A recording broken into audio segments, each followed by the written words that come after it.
Caligula. The name alone evokes images of a mad emperor, notorious for his cruelty, excess, and erratic behavior. But was he truly the tyrant history paints him to be? Or was he the victim of political intrigue and a smear campaign by his enemies? To understand Caligula, we need to look at his life through the lens of history and separate fact from myth. Let us explore the life of one of Rome's most controversial emperors, his rise to power, his reign, and why his name became synonymous with madness and brutality. Born on the 31st of August, 12 AD, Caligula was the third emperor of the Roman Empire. He was the son of the popular general Germanicus, who was beloved by the people, and Agrippina the Elder, a granddaughter of Augustus. His early life was shaped by tragedy and political intrigue. After his father's suspicious death in 19 AD, Caligula's family fell out of favor, with several of his relatives being exiled or executed under Emperor Tiberius's orders. After Germanicus died, Caligula's mother, Agrippina, was arrested on charges of treason, and she would later die in exile. Caligula himself was forced to live under the shadow of Tiberius, who was suspicious of him and his family. Despite these hardships, Caligula was groomed for power, and in 31 AD, he was brought to Tiberius's court as part of the emperor's entourage. When Tiberius died in 37 AD, Caligula ascended to the throne at the age of 24. Initially, his reign was greeted with optimism. The Roman people, who had suffered under Tiberius's repressive rule, hoped that Caligula would be a breath of fresh air. At first, Caligula's rule was marked by generosity, reforms, and an attempt to consolidate his power. He granted amnesty to many exiles and even abolished certain taxes.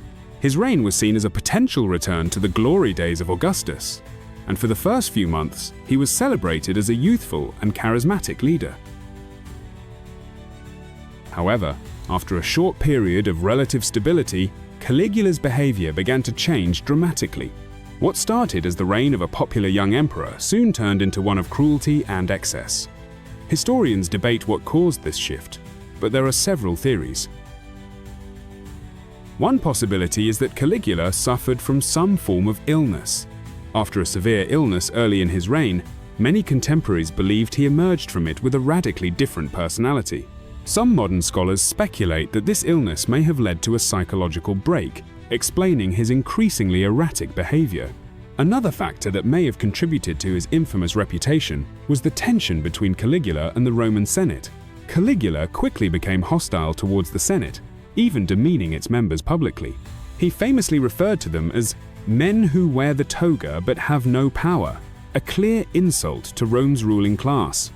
He stripped the Senate of much of its authority, replacing many senators with those loyal to him, and began appointing his own relatives to key positions. Caligula's excesses became legendary.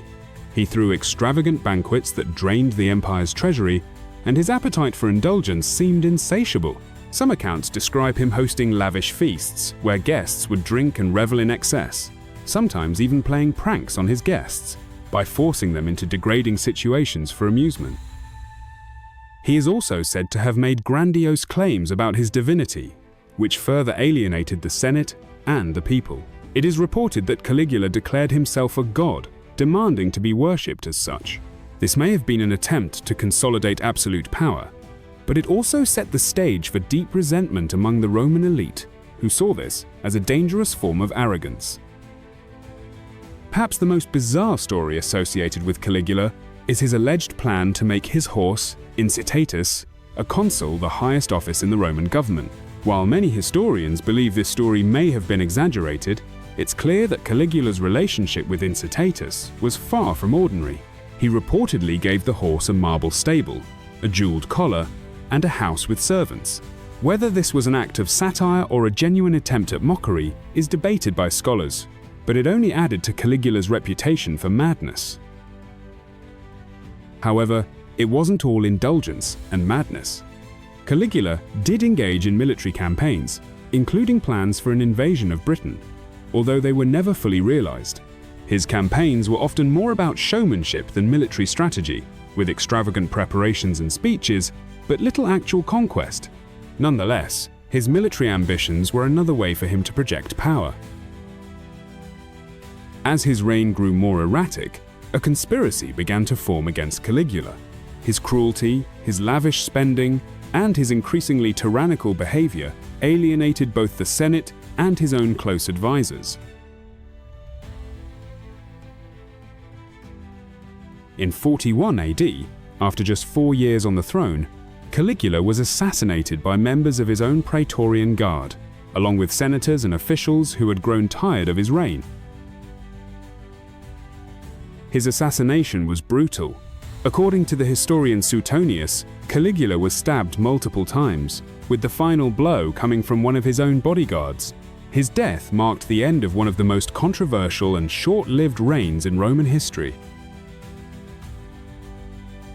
After Caligula's death, his memory was condemned. The Senate ordered the destruction of his statues, and his name was erased from public records in a practice known as damnatio memoriae, an attempt to erase all traces of him from history.